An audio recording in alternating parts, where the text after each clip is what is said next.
Pilipinas, host ng FIBA Women Asia Cup 2027. Napili ang Pilipinas bilang host country ng FIBA Women's Asia Cup 2027. Ayon sa anunsyo ng FIBA Regional Office Asia, ito ang unang pagkakataon matapos ang mahigit isang dekada na muling mag-host ang Pilipinas ng continental level basketball event.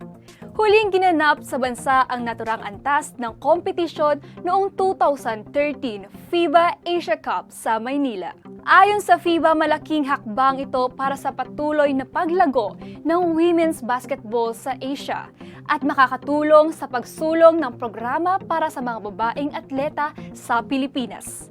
Ipinahayag din ng Samahang Basketball ng Pilipinas na mahalaga ang pag-host ng torneo dahil patuloy ang pag-unlad ng women's basketball sa bansang kabilang ang pagkakaroon ng professional league at mas maraming oportunidad para sa mga manlalaro na makapaglaro sa ibang bansa. Bahagi ang FIBA Women Asia Cup 2027 sa calendar of events ng FIBA Asia mula 2026 hanggang 2028.